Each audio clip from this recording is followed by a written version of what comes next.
अगर आप किस्मत से भटकते हुए हमारे YouTube चैनल केपी मौज पर आ ही गए हैं तो एक बार रुककर जरूर सुनिए, क्योंकि यहाँ हर वीडियो में आपको सुनने को मिलेगी एक ऐसी दास्तान जो दिल को छू जाएगी, जो शायद आपकी अपनी अधूरी कहानी जैसी लगेगी। तो चलिए मिलते हैं एक और एहसास से भरी कहानी में, सिर्फ केपी मौज पर। यह वाकई में बहुत प्रभावशाली और भावुक अंदाज में लिखा गया है। ये सुनने वालों में जिज्ञासा और जुड़ाव पैदा करता है। सुनिए, ये चित्र विचित्र और भयावह कल्पना की दुनिया को दर्शाता है, जिसमें इंसानों और शिशुओं की विकृत आकृतियां एक अजीबोगरीब क्लब में एकत्रित हैं। इसी पर आधारित एक डार्क फैंटेसी कहानी प्रस्तुत है।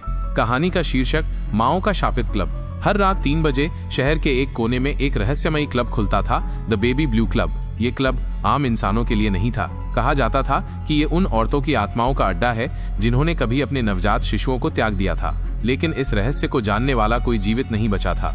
एक रात पत्रकार रिया सेन ने इस क्लब की सच्चाई जानने का फैसला किया। उसकी रिपोर्टिंग ने उसे कई बार अंधेरे सच के करीब लाया था, लेकिन ये रात कुछ अलग थी।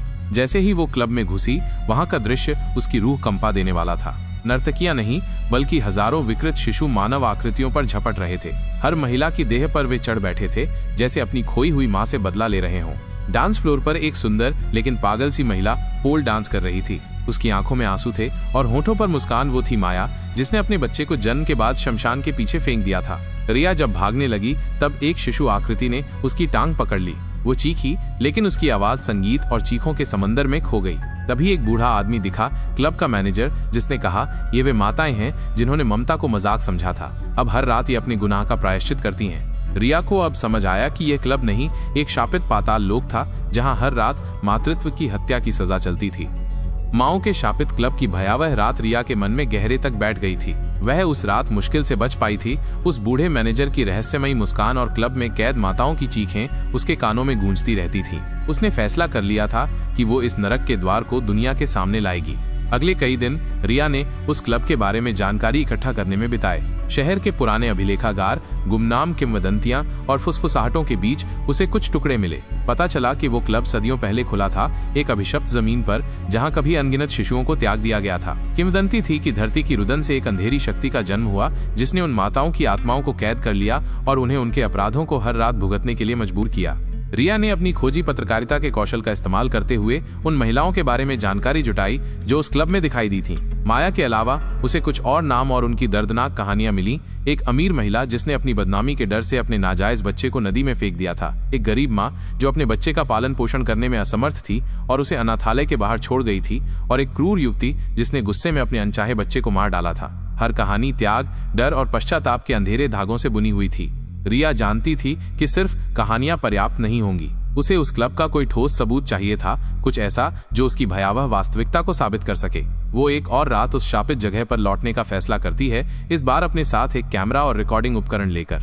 रात के अंधेरे में रिया दबे पांव क्लब के पास पहुंची। बाहर से वो एक खंडहर जैसा दिखता था, लेकिन अंदर से संगीत और चीखों की धीमी आवाजें आ रही थीं। उसने सावधानी से दरवाजा खोला और अंदर दाखिल हुई। दृश्य पिछली रात से भी ज्यादा भयानक था। विकृत शिशु आकृतियां अब और ज्यादा उत्तेजित लग रही थीं। उनकी छोटी छोटी उंगलियां हवा में लहरा रही थीं, जैसे किसी अदृश्य चीज को पकड़ने की कोशिश कर रही हों। माताओं की आत्माएं, उनकी आंखें आंसुओं से भरी हुई, उन पर झपट रही थीं। उनके चेहरे पर दर्द और निराशा का भाव था। रिया ने छिपकर तस्वीरें और वीडियो रिकॉर्ड करना शुरू कर दिया। अचानक उसकी नजर उस बूढ़े मैनेजर पर पड़ी। वो एक कोने में खड़ा था। उसकी आंखों में एक अजीब सी उदासी थी। रिया को लगा जैसे वो भी इस शाप का हिस्सा हो। साहस जुटाकर रिया मैनेजर के पास गई। ये सब क्या है? उसने कांपती हुई आवाज में पूछा। ये कैसा नरक है? बूढ़े आदमी ने गहरी सांस ली। ये उन माताओं का प्रायश्चित है जिन्होंने अपने मातृत्व को ठुकरा दिया। उसने धीमी आवाज में कहा। हर रात उन्हें अपने कर्मों का सामना करना पड़ता है। लेकिन ये बच्चे, ये विकृतियां क्या हैं? रिया ने पूछा। यह उनके त्यागे हुए बच्चों की पीड़ा है जो एक भयानक रूप में प्रकट हुई है, मैनेजर ने जवाब दिया। उनकी अधूरी जिंदगी का दर्द इन विकृत आकृतियों में समा गया है। तभी एक तेज चीख गूंजी। माया, जो पिछली रात पोल डांस कर रही थी, जमीन पर गिर पड़ी थी। कई शिशु आकृतियां उस पर चढ़ गई थी। उनकी छोटी छोटी उंगलियां उसके चेहरे और शरीर को नोच रही थी। उसकी चीखें दर्द और आतंक से भरी हुई थी। रिया का दिल दहल गया। वो जानती थी कि उसे यहाँ से निकलना होगा, लेकिन वो इस भयावह दृश्य को कभी नहीं भूल पाएगी। जैसे ही वो पीछे मुड़ी, मैनेजर ने उसे रोका। तुमने ये सब देख लिया है, उसने कहा। अब तुम भी इस रहस्य का हिस्सा हो। रिया डर से कांप उठी। क्या अब वो भी इस शापित क्लब से कभी बच नहीं पाएगी? क्या उसकी रातें भी उन माताओं की तरह ही आतंक और पश्चाताप में बीतेंगी? वो तेजी से क्लब से बाहर भागी। उसकी सांसें तेज चल रही थीं। उसके कैमरे में कैद तस्वीरें और वीडियो उस रात की भयावह सच्चाई का सबूत थे। अब उसे ये तय करना था कि वो इस भयानक रहस्य को दुनिया के सामने कैसे लाएगी और क्या ऐसा करना उसके लिए खतरनाक होगा। माओ के शापित क्लब का रहस्य अभी भी गहरा था और रिया जानती थी कि उसकी कहानी अभी खत्म नहीं हुई थी। उसे उस अंधेरी शक्ति का सामना करना पड़ सकता था जिसने इस शापित जगह को बनाया था, और शायद उसे उन माताओं की आत्माओं को शांति दिलाने का कोई तरीका खोजना होगा। रिया सेन माओ के शापित क्लब की भयावह रात के बाद बुरी तरह हिल गई थी। उस रात के दृश्य उसकी आंखों में घूमते रहते थे। विकृत शिशुओं की चीखें, माताओं का दर्द और उस बूढ़े मैनेजर की रहस्यमयी निगाहें। उसने फैसला कर लिया था कि वो इस रहस्य को दुनिया के सामने लाएगी, भले ही उसे इसके लिए कितनी भी कीमत चुकानी पड़े। अगले कुछ दिनों तक रिया ने उस क्लब और उसके आसपास की किंवदंतियों के बारे में जानकारी इकट्ठा की। उसने शहर के पुराने पुस्तकालयों, स्थानीय लोगों की दबी हुई कहानियों और इंटरनेट पर मौजूद अस्पष्ट लेखों को खंगाला। धीरे धीरे उसे कुछ टुकड़े मिले। पता चला कि वो क्लब एक पुरानी शापित भूमि पर बना था, जहां सदियों पहले अज्ञात कारणों से कई नवजात शिशुओं को त्याग दिया गया था। स्थानीय लोक कथाओं में कहा जाता था कि उन बच्चों की आत्माएं उस धरती पर भटकती थीं और एक अंधेरी शक्ति ने उन माताओं को दंडित करने के लिए उस जगह को शापित कर दिया था जिन्होंने अपने बच्चों को त्याग दिया था। रिया ने उन महिलाओं के बारे में भी जानकारी जुटाने की कोशिश की जो उस क्लब में दिखाई दी थीं।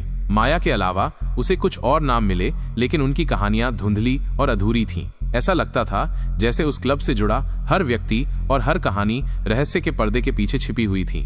रिया जानती थी कि सिर्फ कहानियां पर्याप्त नहीं होंगी, उसे उस क्लब के अस्तित्व का ठोस सबूत चाहिए था। उसने पिछली रात जो तस्वीरें और वीडियो लिए थे वे महत्वपूर्ण थे, लेकिन वह जानती थी कि लोगों को यकीन दिलाने के लिए उसे और ज्यादा चाहिए होगा।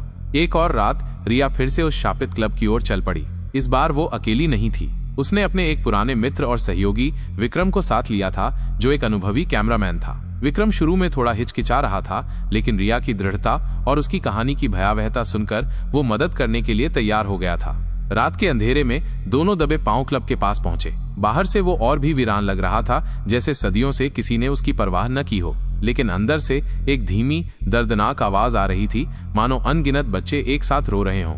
रिया और विक्रम सावधानी से अंदर दाखिल हुए। पिछली रात की तरह दृश्य भयानक था, लेकिन इस बार कुछ अलग था।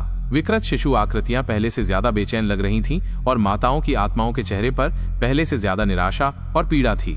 विक्रम ने तुरंत अपना कैमरा निकाला और रिकॉर्डिंग शुरू कर दी। रिया ने ध्यान से आसपास देखा। उसे वो बूढ़ा मैनेजर कहीं दिखाई नहीं दिया।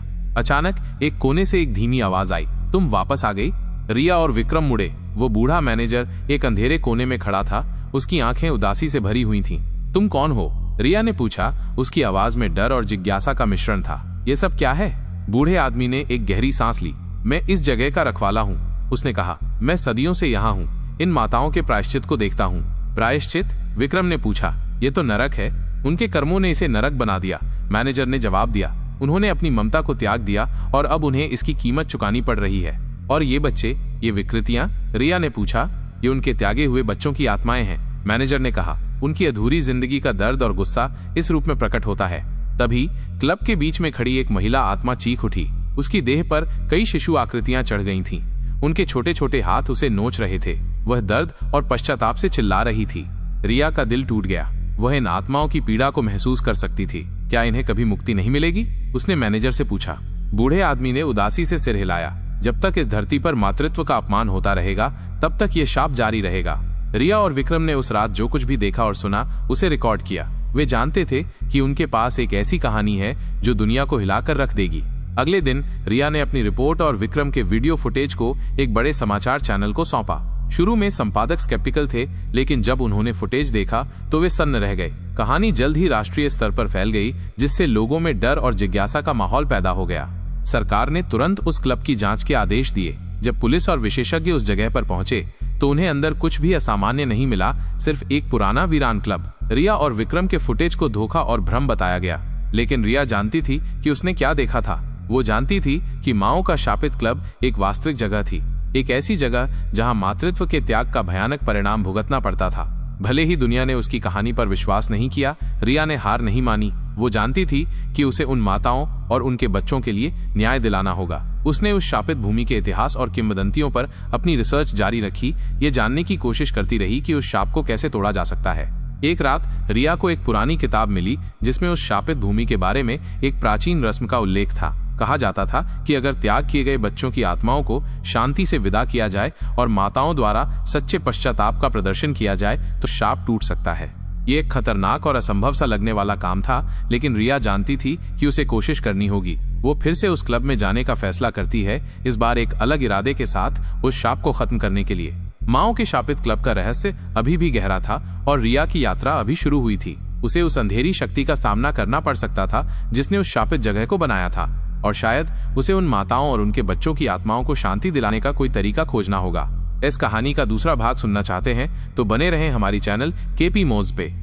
अगर आपको हमारी कहानी अच्छी लगी हो तो हमारे चैनल को लाइक, कमेंट और सब्सक्राइब कर लें ताकि हमारी कहानी आपके पास सबसे पहले पहुंचे।